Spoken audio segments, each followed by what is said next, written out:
Hello, everyone. This is Luke Johnson from Noetic.online, the social media educational platform and app. Today, we will be doing our 19th installment of Soren Kierkegaard's Training in Christianity. Is this our last episode, Bob? It may very well be. I'm thinking that we can get through it. We might go a little bit over because if it's going to be like a 15-minute break, I don't want to start a whole new one for 15 minutes. So we'll probably pull it off today. We'll see. Well, it can be our penultimate episode. It could be that it does not have to be the ultimate episode. So I'll let you control the rhythm of it. Okay. Well, we don't need to rush through it either. I want to make that claim too. We can take our time, and if we evolve through it naturally and it's the end, that's great. But today we're gonna talk a bit about worshipers and followers. We're going to talk about the pattern of Christ, and we're going to talk a little bit about church history as far as its decay, which is kind of one of my favorite subjects, early church history. We were just talking about that earlier. So Kierkegaard starts off, he says that the purpose for Christ coming into the world was to save it, and we all hear that. But at the same time, it was to be a pattern for those who would follow him. Kierkegaard uses the expression follower as one who walks in Christ's footsteps. Now, not everybody, I can tell you from my experience, not everybody believes that's possible. But we're going to talk about that. That's kind of part of what he's trying to break, that illusion that Christ is so high up there that we can't even comprehend walking in his footsteps, so why bother to try? So we're going to try to deal with that here. No one lived the humiliation that Christ lived as the Son of God, which ended, of course, in the crucifixion. So he was very unique. But there's a Greek word, Luke, for Christ. It's called monogenesis, meaning one of a kind. And he is truly one of a kind. But the question he asked was, well, why did he do this? In truth, one of the reasons he became a man, became a human being, was to create a pattern for his followers. He says that the pattern is infinitely near to the man of lowliness and far from the man of loftiness. Now, is he speaking here about us as being the man of lowliness versus the man of loftiness? In a way he is, but he's kind of speaking about, I think, a more general idea of when we think of the pattern fits a human being walking in Christ. Christ as a human being, not Christ in his lofty place after the crucifixion. Okay. So, right, because that would sort of lead us into the territory of us becoming gods, which is not going to happen. Right. Yeah. The term he used was exaltation, versus his humiliation. He says that absolutely the pattern must be in humiliation because he must drive us forward in his likeness. But what about the person who sets the pattern? So he wants to look at this idea of Christ being a pattern for our lives, to explore that a little bit. What if he had, a lot of people say this, what if Christ had different advantages over us, though? Like maybe he was really, really smart and maybe he was wealthy, maybe he had a lot of support, maybe he had super duper powers, etc. So Kierkegaard is trying to say, well, what if that happened? Would he really be a pattern then? Then he says what that would create was be a pattern of admiration. We'd admire Christ, but we would say, well, we could have done the same thing if we had all those same advantages. If I could perform miracles, I could be just like Christ. So this is what he's kind of stirring up our imagination. And he says it's unreasonable to ask us to walk in the same manner that he did and not give us those same advantages. Okay, now we're on page 217. If you're kind of following in your reading, do you think if you had the capacity to perform miracles that you would have been like Christ? No, because I mean there are people. It depends on how we define miracle, right? Right, like magicians. Yeah. Perform if you're listening to this, perform air quotes miracles. Yeah. But there's nothing Christ-like about magicians. In fact, a lot of magicians openly espouse the occult and Satanism. Yeah, I think that my answer is no. I couldn't have been like Christ if I had that. But I think the general answer is no, because all the people that I've ever read about who've had, maybe unique powers, maybe extremely brilliant minds, does not mean because they have those powers that they walk in the same way Christ walked. So no, I don't think that means that if you had the powers, you would automatically walk that way. I think there's something unique going on with this pattern, and that's what he's trying to make the point. It's not in those like if we had supernatural powers that would automatically mean that we would be the truth and walk in the truth and walk the way Christ walked. So I don't think so in judging myself. But he says Christ is the pattern and he's the truth.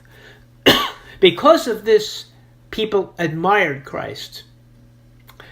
And perhaps it was because that he represented the truth to them that he created admiration. And we know that as we read the New Testament, we read through the Gospels, we can see many people admired Christ. And he's going to talk a little bit later about Nicodemus, the story of Nicodemus. But for now, we'll build up to that. We see that many did and do admire Christ, but their lives express something else other than his. So one can have an admiration for Christ, but that doesn't mean you're walking in his footsteps. Admiration becomes a cover-up for their Christianity and their failure to walk as he did. So sometimes we try to replace walking in the steps of Christ with admiration. You probably see examples of this in church, examples of this in wherever you look. But he wants to make certain that we understand the difference. So that's what he's building up to. He may even admit that he admired Christ, but any more cannot be asked of him. So he says that if Christ did what he did because he had these superpowers, then you can only say, do you admire him? And we could only say, yes, I admire him, but that's it. I can't do any more than give Jesus my admiration. And he says this is why Christ came in humiliation rather than exaltation. No contemporary of him lived in such a humiliated fashion as he did. No man can then make such a claim that he had advantages over us. And this is a misunderstanding of his humanity and his exaltation if we think Jesus had an advantage over us as a human being. Do people admire Jesus' poverty? Are they really willing to give everything up, to sell everything and give it to the poor? Do they really admire his humiliation that he suffered, especially when he suffered the crucifixion? Not too many people say, oh, the crucifixion, I get beaten, whipped, crown of thorns, nailed into a cross. Yeah, I want to go to the front of that line. Not and speared. Yeah, yes. So not too many people really want to put themselves in his place based upon his humiliation. But Christ offers us these things to admire. So what he's saying is, you want to admire something about me, admire my humiliation, not my exaltation. What's the difference between an admirer and a follower, he asks. Well, a follower strives to be the one he admires. So he's not saying this is an either or. Either you admire him or you follow him. What he's saying is you have to put things in their right perspective and give them the right priority. If you admire Christ, then follow him. Strive to be like the one whom you admire. And admire a whole... Yeah. Do you think it's possible to admire Christ without following him? I hear a lot of people who are secular say that, oh, they just love the Sermon on the Mount. Yeah. But I don't know if they really admire Christ. They may appreciate some aspect of his moral teaching, which seems to be something entirely different. Yeah, well, what would happen if you say, well, if you admire it so much, why don't you live by it? Do you ever get a... Well, they say they do, and that's why they're socialists. Oh. Okay. That's why they vote for Bernie Sanders. I see. Okay, well, they better reread chapters 5, 6, and 7 again. An admirer holds himself aloof, does not discern that the object he admires makes a claim upon him. So this is kind of a partial answer. Many people will hold Christ and his teachings aloof. Okay, that this is something up here. Maybe we can strive for, but it's certainly unreachable. And we can pull out certain pieces of his teachings and of his life, and we can admire that. But that doesn't make any claim on me. I'm still free to be who I am. There are times when admiration is the right thing to do. Well, we can admire beauty, we can admire health, or, as many today, we can admire success. Those are things that we can admire. But if I get it into my head that I could wish to be the object of my admiration, then something else comes to pass. So he's kind of speaking here about the difference between admiration and the following. And this is, I think, kind of like the difference between wishing and willing. Do you remember we covered that? I do. Yeah, I do. And I will never forget that. As a matter of fact, I just used it last week on my Bible study. The idea of wishing makes no commitment with you. It's just something you're completely separated from. If it happens, it happens. If it doesn't, it doesn't.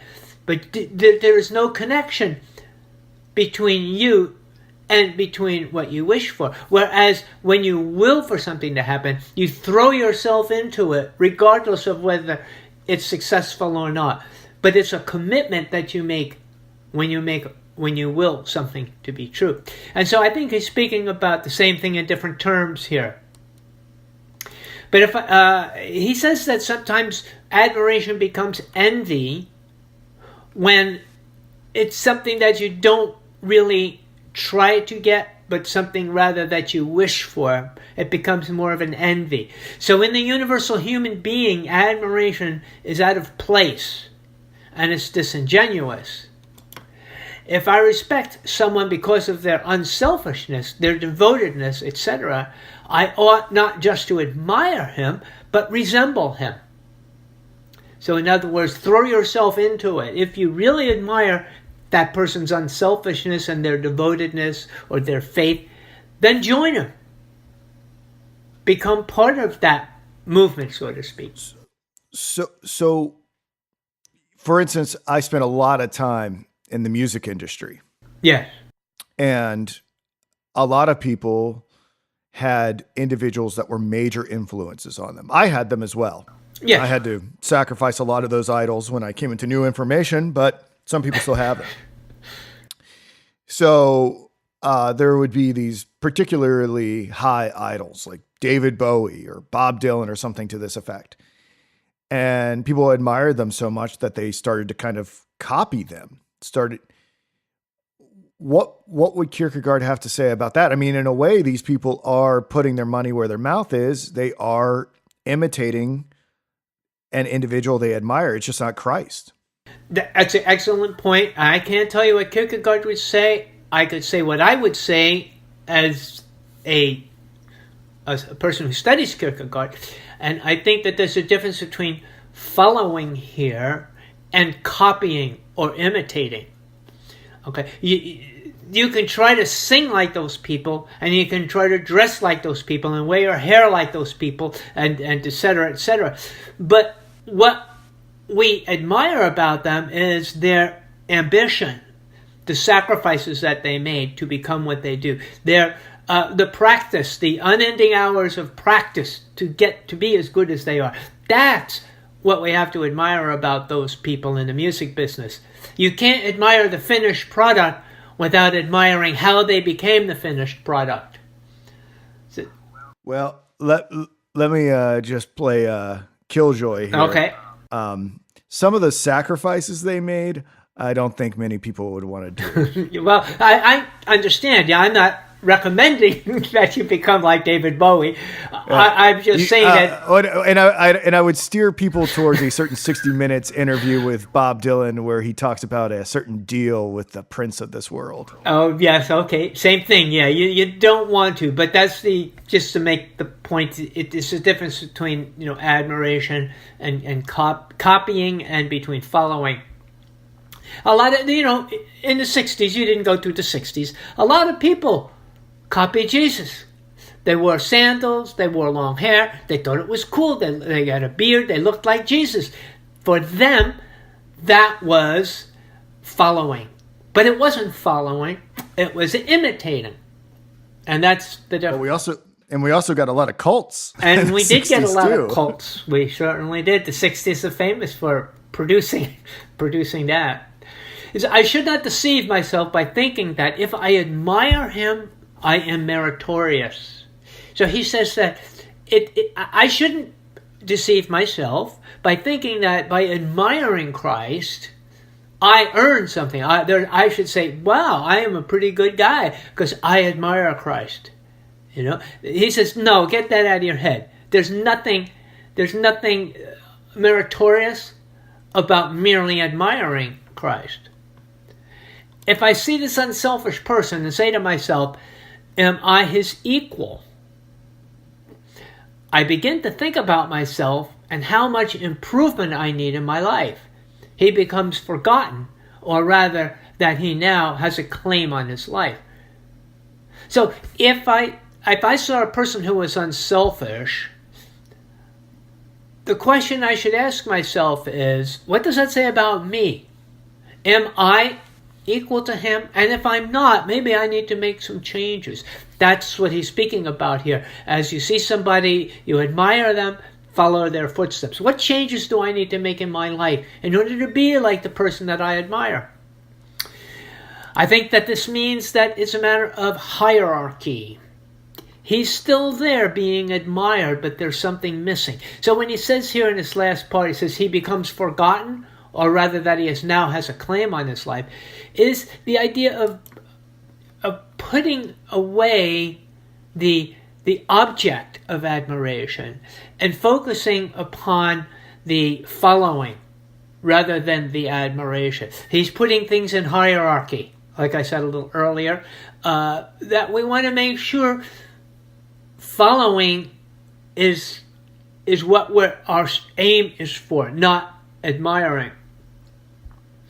In one case, my admiration for him becomes greater, and in another, it becomes overrun by my concern for myself. In the second case, I take him into myself as one would take medicine. So admiration admiration creates a situation where we separate ourselves from the one that we admire. We merely have admiration, like a wooden statue. It's outside ourselves, detached from us. But when we follow, if we allow this admiration to evolve into following, we take them into ourselves. And the external disappears because now we're following. This is how he's trying to explain it. That we want to take the one we're admiring into ourselves, as he says, like medicine. In a relationship to Christ, the wish to admire, to worship in admiration, is a fraud and it's a sin. So for somebody who says, well, yeah, I'm a Christian. Why are you a Christian? Well, because I admire Christ. I admire all the work that he did. He's a beautiful person, a wonderful person, and I admire him. He says that's a fraud, and it's sin. because you're not allowing your admiration to complete itself, to be fulfilled. It's a self-deception, he calls it. Yes? Aren't you also implicitly implying that Jesus Christ is a liar if you just have admiration for him on a human level? If you don't go through with the following and recognize that he's a pattern that all human beings ought to follow, that he is really the way to God, aren't you really saying that he was kind of a misguided maniac who managed to utter a profound moral philosophy if you just are admiring some of the things that he espoused? Absolutely. Or am I being too dramatic about it? Oh, not at all, because Jesus himself says, I am the way, the truth, and the life. He didn't just say, I am the truth. And he didn't just say, I am the life. He said, I'm also the way. And so that means if you want to be in the truth, you must walk in the way. So, yes, you'd be insincere if you just wanted the truth and said, but I'm not willing to walk the way. They all come together. Right, but, like, for instance, I can say that I don't have an extensive understanding of Buddhism. Okay. But I can say, oh, I admire some of the doctrines of the Buddha, whatever they may be. Mm-hmm. But that sort of nonchalant attitude sort of implies that I don't really take the religion seriously. And there are really many American Buddhists who do just that. They call themselves Buddhists, but they really don't practice Buddhism the way it was meant to be practiced. They admire it, but they haven't really tried to walk the path of Buddha. I'm not recommending it. I'm just using this as to make a distinction between one and the other, which is what we were talking about. So that's a great example. He says, we speak here about moral qualities, admiring moral qualities rather than imitating them. This is not something that happens to bad men, but to weak men. So he's not saying you're a bad person if you admire Christ and don't follow him. What he's saying is that you're weak.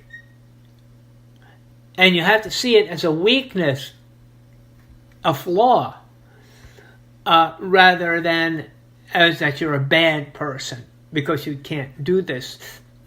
See, that's so interesting because the intellectual opinion about people who do follow Christ is that followers of Christ are themselves weak, that they are unable to think for themselves, that this is some sort of comforting opiate, when Kierkegaard would say, no, this is the exact opposite.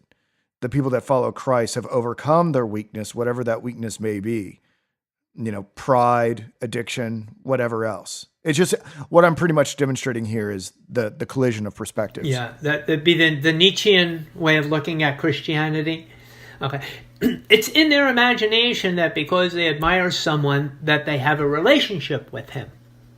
So sometimes people think, well, I am a son, I am a child of God because I admire Christ. I have a relationship with Christ because I like the guy, I like him. But he says it's like an actor who plays that he's someone else. When one watches the actor, he watches from a comfortable seat, away from any violence on the stage, and there's no threat of danger, and he admires him from afar. So if you can kind of picture yourself sitting in the audience watching a play or even a movie where everything is happening on the stage and you're saying, oh man, I admire him, he's such a hero, he's so great, or whatever, she's so wonderful and beautiful and talented. You're admiring from afar, from a distance. There is no threat. You're not going through the same challenges, the life or death struggles that individual is going through. So you can't really claim to be in that state. A moral man might want to will to do the good, but the disaster is that he runs into human admiration. He doesn't understand the fraud attached to it and the problems that it would bring about. Sometimes we may start out, I think what he's saying is sometimes we may start out wanting to be the good, wanting to follow Jesus, but kind of like the parable where the seeds were cast out. When the sun shines, if the soil isn't deep enough, The new sprouts, they burn up really quick. And sometimes the birds come down and pick them away. So I think he's kind of giving us a different picture of that parable. Yeah, sometimes we may start out thinking we can follow him. And I'll tell you, I had a few false starts myself in my faith, in my Christianity. I admired Christ, and I just couldn't get to the next step. So I do understand firsthand what it's like. Now on page 223, he speaks now about the pattern, which was kind of in the introduction. Christ's life was calculated to make followers and make admirers impossible. So he's saying that Christ, the way he lived his life, he tried anyway to make it impossible to simply admire him without taking the next step. He didn't have any advantage in order to create a sense of admiration, but he was not the object of admiration. So Kierkegaard believes Christ did not have anything that would have given him an advantage, because if he did, then it would rightfully justify admiration over following. What a dreadful falsity it is when one admires the truth instead of following it. I have that underlined and bolded, so that was something I enjoyed. I'll read it again. What a dreadful falsity it is when one admires the truth instead of following it. We've all probably have been guilty of that. There is no danger present with admiration. Everything seems favorable to Christianity. Now he's speaking about Christianity now in his day. So he's saying there's really no danger in my day being a Christian. Everything seems favorable to it. It's so easy to make the mistake here of admiration. And now he gives us an example. Judas Iscariot, the traitor. Consider that Judas was an admirer. Jesus compelled everything to be seen in the light of truth. He could only find 12 followers, and of the 12, one of them was a Judas who was an admirer. Such an admirer is in love with greatness. But if trouble comes, he draws back and will become a traitor to liberate himself from the one admired. Now we saw that same example in all 12, actually, of the disciples when Christ was taken away by the Jewish temple guards in the Garden of Gethsemane. They all ran away because there was a sense of, apparently, based upon that, we might say there was a sense of admiration. You know, maybe he should have used Peter as an example here too, because we know Peter admired Christ, greatly admired him, great admiration for him, but he had a little problem with the following part of this here, and it. Well, do you think we can cut them a little bit of slack because they hadn't seen the resurrection yet? Oh, absolutely. We would have not performed any better, you know. And he's I'm going to say we benefit from the resurrection. Yeah. And actually, he's going to deal with that very question right now. He must have been thinking ahead, thinking, now what would Luke ask? So I better clear this up. He's one step ahead of you. I'm sure that's precisely what Kierkegaard was thinking. One day there will be a man, and he will anticipate my thoughts. His name will be Luke. Yes, Luke it is. But so he gives us the example of Nicodemus. Once a year, he said, once a year they preach about the subject in the Lutheran Church. So a lot of times the Lutheran Church is cyclical. Like they'll go through the Bible every so many years in their sermons and then just keep looping over it again. So they get to Nicodemus, I guess once every year, have a special day set aside for that. And what do we know about Nicodemus? Well, he tells us he went out to speak with Jesus at night because he was afraid of what others would think if they saw him with Christ. He didn't want to be considered a follower of Jesus. So this idea, when we sit in the congregation, the idea that the parson gives us about Nicodemus, really fits well with the people who hear it. It pleases everybody to hear about Nicodemus, that he was afraid to go out. Certainly they wouldn't have been afraid to go out. But Nicodemus was afraid to go out, and so he came out at nighttime. And everybody thinks they're different from Nicodemus. The majority are fearsome from denying Christianity. They would be more afraid to say they were not a Christian in his day in Denmark.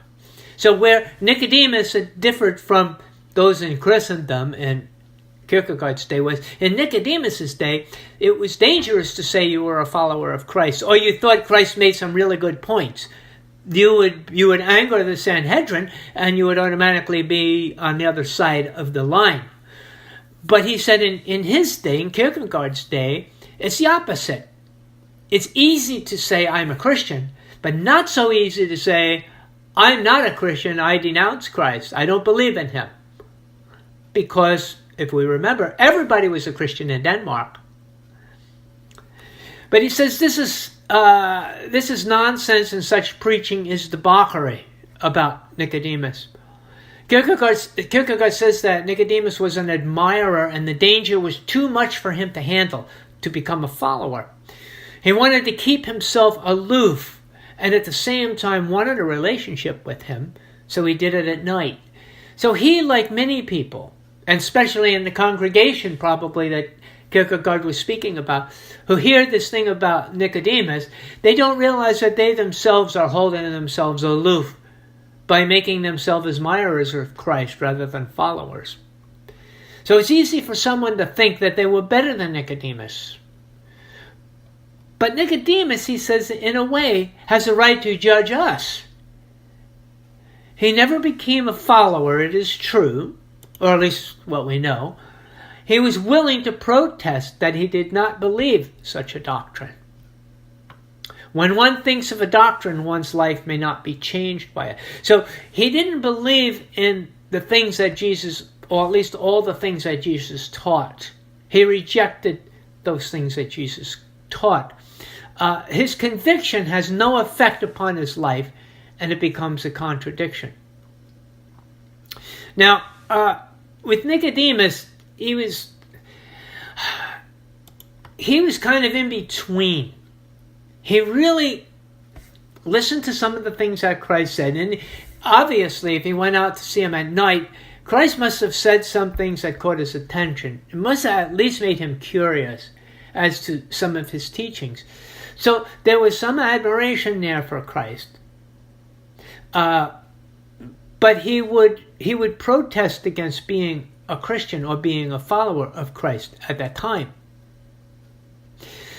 So he says now, on page 227, let me read this here. We have a little quotation here. 227.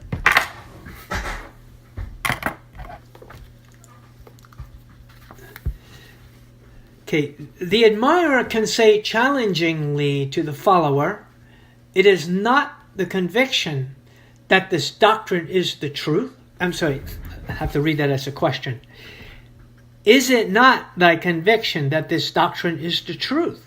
And canst thou say more than I do when I protest by all that is holy that it is in my sincere conviction? And yet there is an infinite difference between an admirer and a follower, for a follower is, or at least strives to be, what he admires. So with Nicodemus, he may have admired Christ, and he may have admired his doctrines and some of his teachings. But there's an infinite distance between being an admirer of those teachings, an admirer of Christ, than actually becoming a follower. Nicodemus was no doubt willing to declare that he believed the doctrine as long as it didn't cost him anything. So that's kind of what Kierkegaard... It's a little difficult to pull out some of this in this little section here, but that's what he's trying to say, is that it's okay. Nicodemus could say, yeah, I can follow you there. I believe you there, Jesus, as long as it doesn't cost me anything, as long as I don't have to become part of your your entourage or part of your discipleship, it's okay. I don't want to get that much involved with you because that could cost me my membership in the Sanhedrin, or could cost me other things more dear. What do you think of, how do you think, I mean, just play God for a second. Oh, that's a terrible thing to ask. Yeah. I know. But I think we would say such Christians would be lukewarm, right? And I'm not trying to do something punny with my name. Yeah. I mean, there are a lot of, like, for instance, there are a lot of people. I could go into the church in my town, and everybody's like, "Yeah, I'm a Christian. I'm a Christian. Yeah, I'm totally a Christian. I'll check that box." Yeah.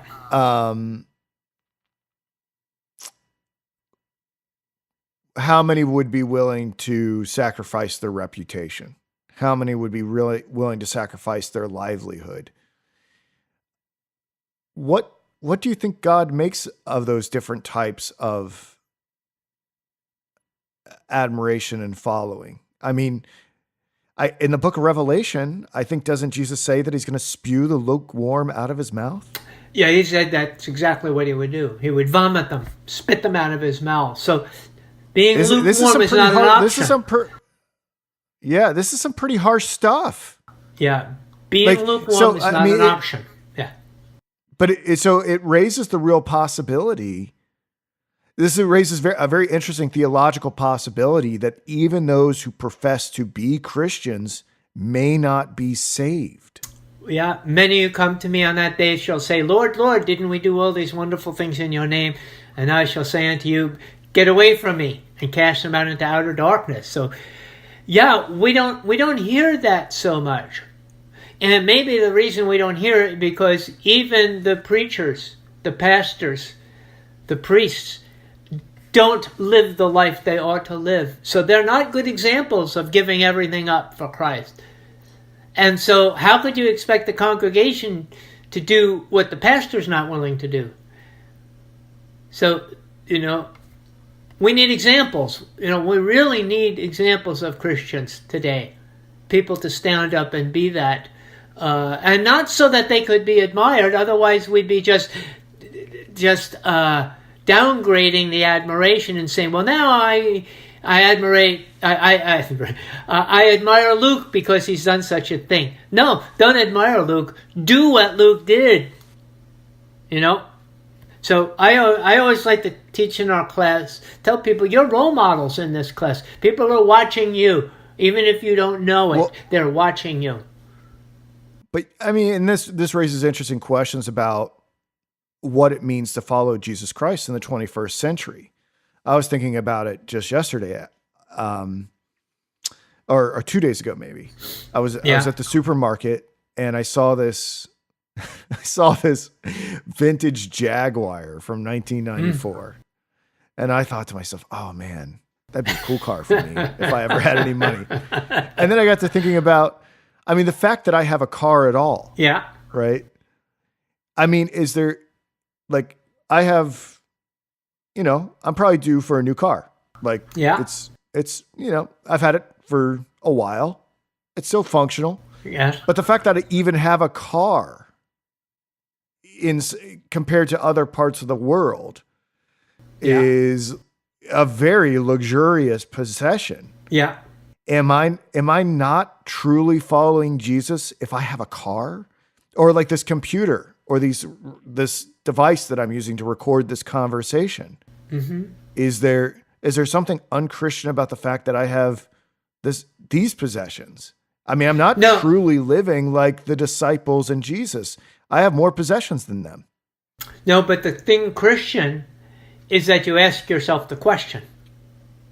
You don't just take it for granted and assume it, but you think about it. You ask yourself the question about, am I walking with Christ?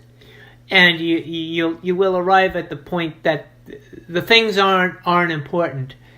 Eventually, you kind of put those things out of your mind. You have them, but you're using them. They're not yours. You're just using them to further the gospel of Christ. At least it should be part of how we're using them. Well, but then we get into this whole thing where like megachurch preachers be like, God just gave me a jet to fly around the world. It's this jet is merely on loan from God. I guess the question is like, where do we draw that line? Yeah. Well, Jesus will draw that line very brightly, and we have to, ask ourselves those questions. And those are excellent points. But we should be very conscious about that, and it should be a question that we do ask ourselves.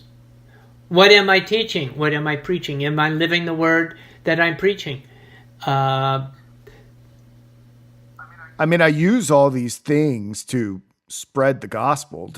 We're doing it right now with this computer and this recording set. Yeah. Does God want me to get rid of that and go live like John the Baptist? No. Does he want me to go eat insects? No, I think that he wants us to ask ourselves that question in truth and be truthful with the answer.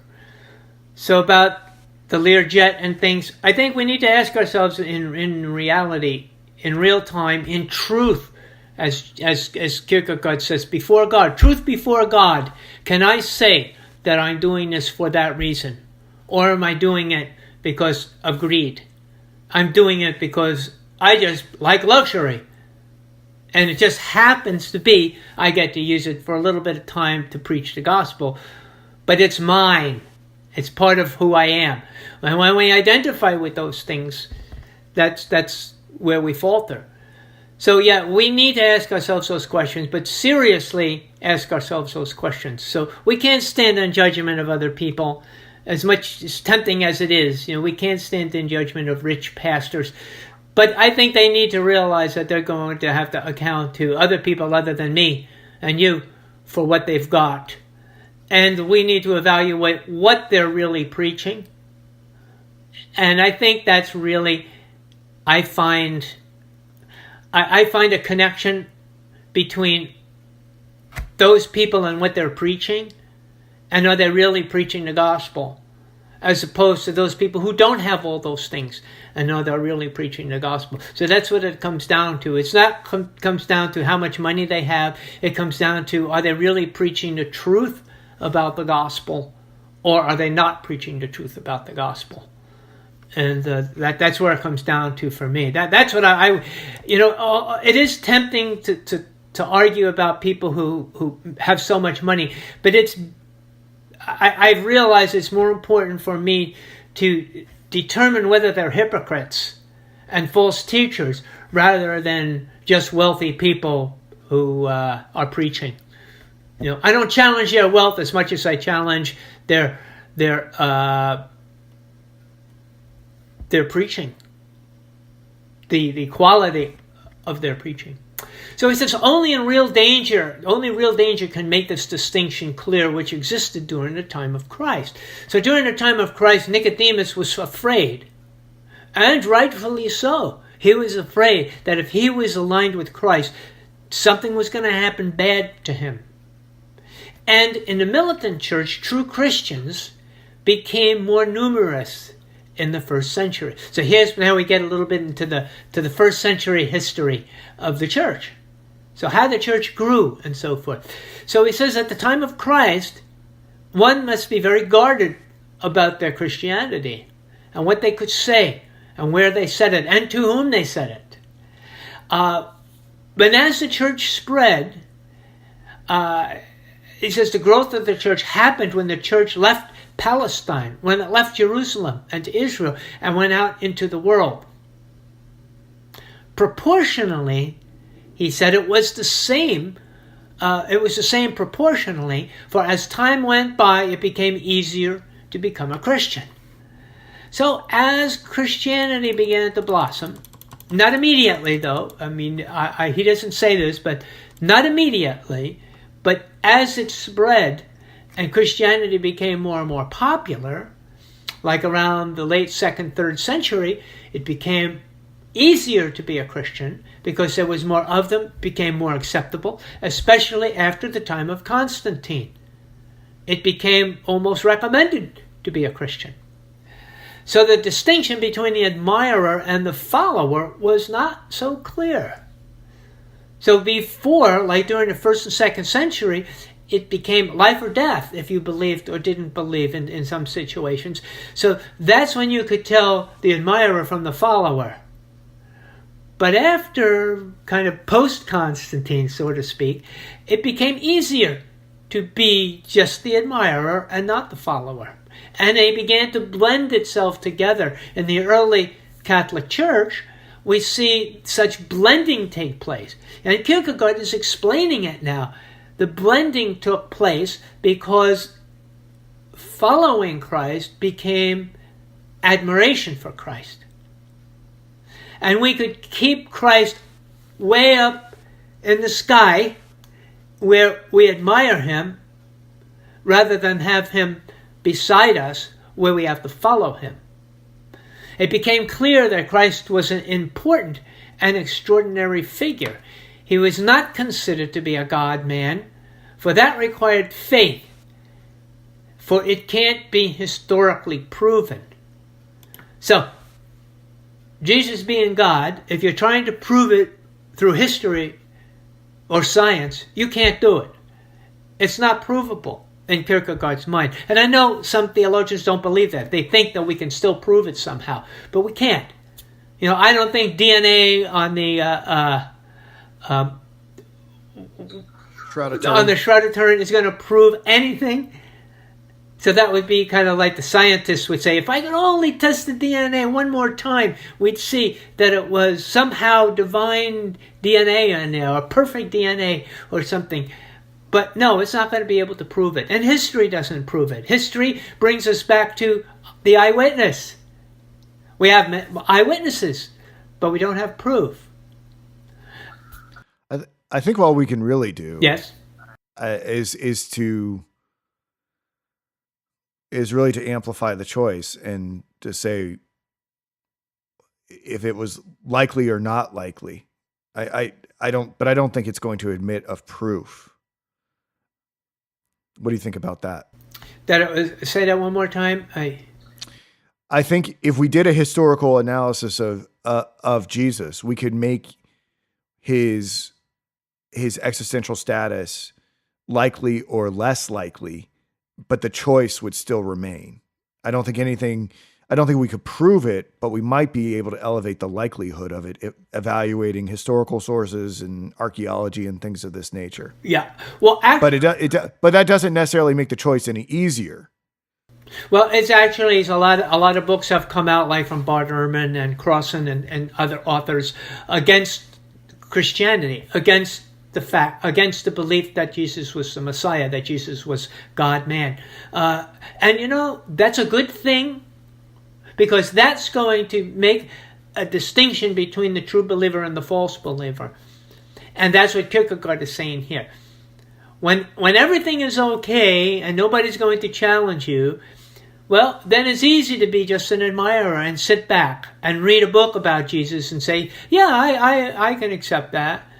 But when it's going to create a situation where you have to be on one side or the other, then you have to commit yourself. And if you commit yourself, then you're kind of walking in Christ's footsteps. You've got to do one or the other. Well, yeah, you've got to make a decision, and it's not a comfortable sure.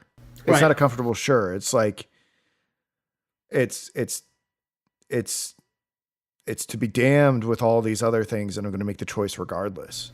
Well, yeah, I'll give you a personal example. Is I've had a number of people in my Bible study who were professing Lutherans, but when it came time and I talked about the gospel and Jesus being God and Jesus resurrecting, they said, oh, how could you believe such things? That I'm too, and after a while of interviewing and asking questions, what it really was they did not want to appear less intelligent than they were, to believe such thing like that. It was a challenge to their self-worth, their self-evaluation of their intelligence. As though, well, if I had to believe Jesus resurrected from the dead, that would make me look bad in the community that I want to be a member of. I can't tell people I believe that.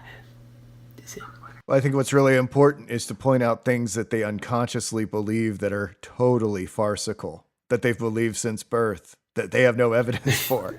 I was like, yeah, well, you have problems getting your mind around a resurrection? Here, let's look at one of these. Let's look at these grown-up fairy tales that you have no problem construing as fact. Let's see if they really hold up to scrutiny. That's what I would do. Right.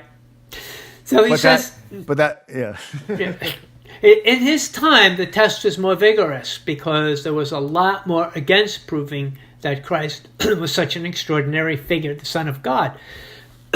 Well,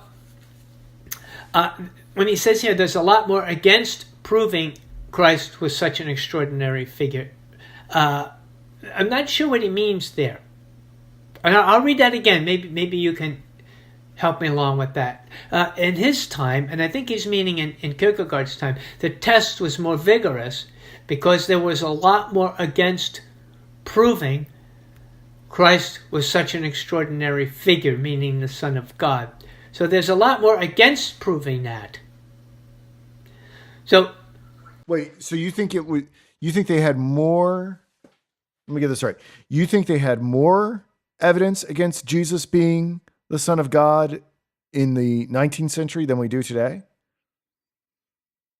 Is that what you're saying? I'm thinking what he's saying here. I'm trying to kind of extract what he said here. And this was a little confusing when I read this. I wasn't sure what he meant, how he applied this. I would say they had more evidence in the 19th century than in the 17th century against Jesus being the Son of God, because that's when a lot of people started really trying to pick apart the Gospels and stuff like that. Yeah. So, but compared to our present day, I mean, you have all the research that was done in the 19th century, and then a bunch of critical commentary that's been done in the 20th and 21st century so far. So I would say that it's even more difficult to believe in Jesus right now, given just how people are indoctrinated through the educational system and what they believe is rational commentary. But I would say the decision was harder in the 19th century than in the 17th century. Right, and I would agree. I would say that one of the things that's done in order to mediate that difference and difficulty is altering the gospel to make it more palatable, altering what it means to be the Son of God, altering it means what Jesus really meant when he said he was divine, altering that to make it more palatable so it would be assimilated better into one's epistemology, one's judgment of what was true. So I see that happening in many of the churches today. At least I should say some of the churches that I've experienced. I see that today, that they're easily willing to make changes to accommodate those people who could not believe the more difficult things in the church. So it's watering down the doctrine. But he says today everyone assumes that everyone is a Christian. In Kierkegaard's day, of course, this was true. And we have some of that today. But what we have is something worse, Luke. Now, I hear Kierkegaard, and he echoes what he's saying in his day, but I also hear it echo today. And then I see, how is it a little different today than it was in his day?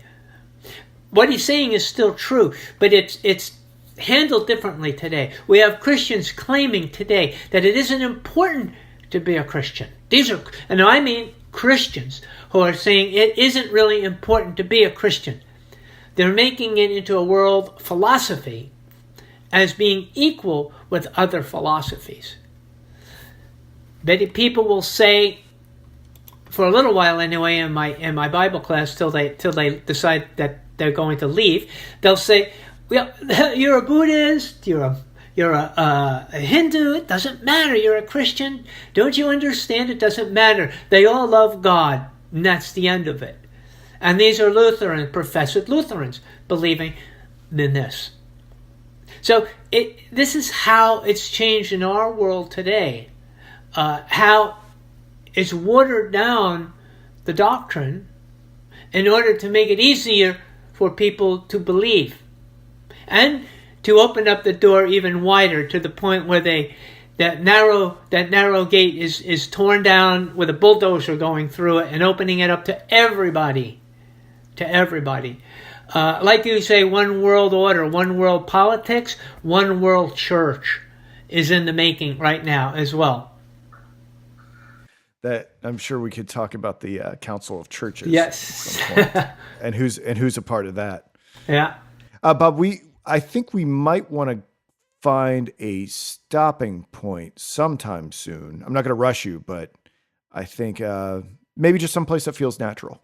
Okay, I will look for a place. I've got 3 or 4 pages of notes to go, so that'll be okay. We'll have enough for another good podcast. So anyway, it says that removes the danger just as well as it did in Kierkegaard's day. So there's no danger in being a Christian today when you can say to the Muslim, hey, don't get me wrong, we're the same thing. We believe in the same thing. Don't cut my throat. I'm with you, brother. You see?